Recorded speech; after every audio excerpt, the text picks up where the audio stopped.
El 21 de enero de 2020, la comunidad de inversores de préstamos P2P en Europa se levanta con una mala noticia.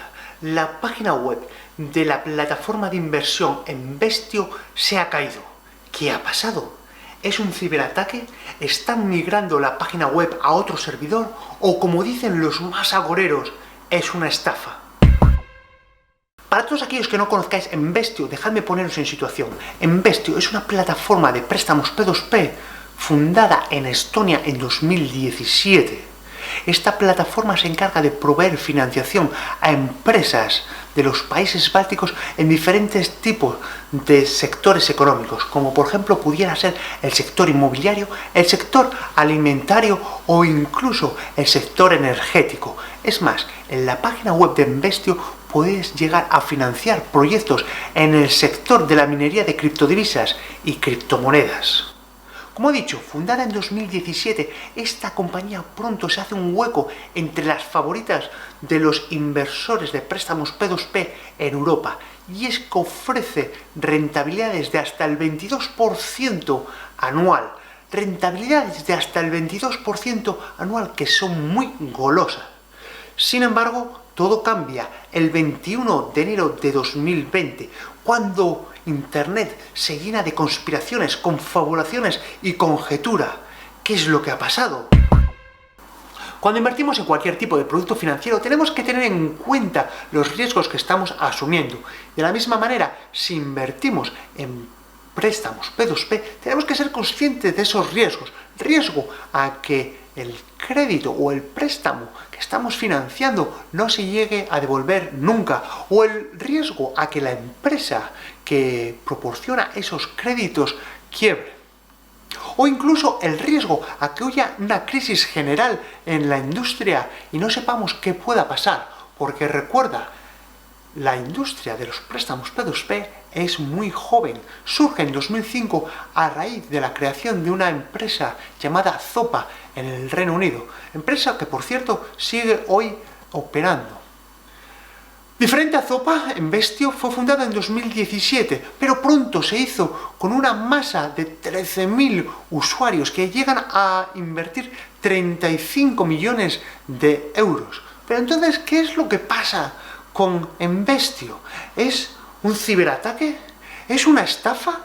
¿O simplemente están migrando la página web de un servidor a otro servidor? A finales de 2019, una empresa estonia llamada Quetzal, de características muy similares a Investio, empieza a tener dificultades y a principios de 2020 acaba quebrando.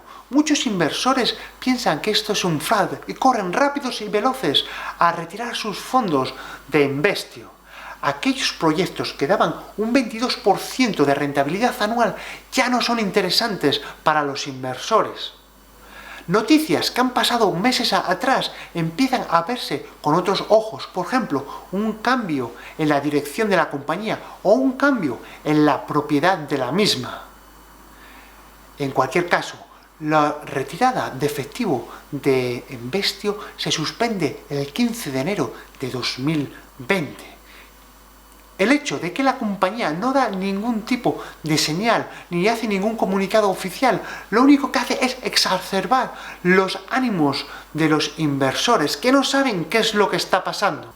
En este comunicado oficial, Investio informa que no va a ser capaz de hacer frente a todas las demandas de retirada de fondos de su inversión de manera inmediata, debido a las dificultades que está encontrando el mercado de los préstamos P2P a raíz de la quiebra de la plataforma Quetzal.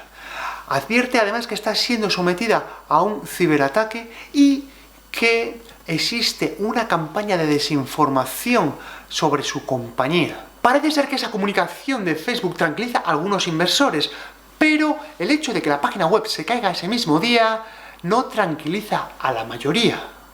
¿Qué está pasando en Investio? 3 días después, 24 de enero, seguimos con la página caída. Bueno, pues parece ser seguramente que estemos, y espero estar equivocado, porque hay mucha gente que ha invertido mucho dinero aquí ante una estafa. Y si no es una estafa, posiblemente estemos ante la peor campaña de publicidad jamás realizada, porque no existe ningún tipo de comunicación desde Investio a los inversores.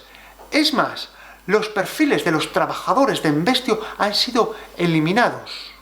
Y esto viniendo de una empresa que es experta a la hora de vender sus productos mediante programas de afiliación con bloggers en toda Europa, da que pensar. Y esto me trae a la siguiente reflexión. ¿Qué van a hacer esos bloggers y youtubers financieros que a cambio de una comisión recomendaban con los ojos cerrados Investio? ¿Van a pedir perdón o van a hacerse los suecos? En cualquier caso, del caso de Investio podemos aprender 3 lecciones fundamentales. La primera es que los préstamos P2P también conllevan un riesgo. La segunda es que no existen inversiones garantizadas que te ofrezcan un 20%, y si alguien te las ofrece, huye de ellas. Y la tercera es que existe una cantidad importante de bloggers y youtubers financieros que con tal de recibir la comisión escribirán cualquier cosa. En cualquier caso, espero que no hayas sido afectado por la crisis de Investio, y si has sido afectado, que hayas perdido muy poco dinero. Un saludo.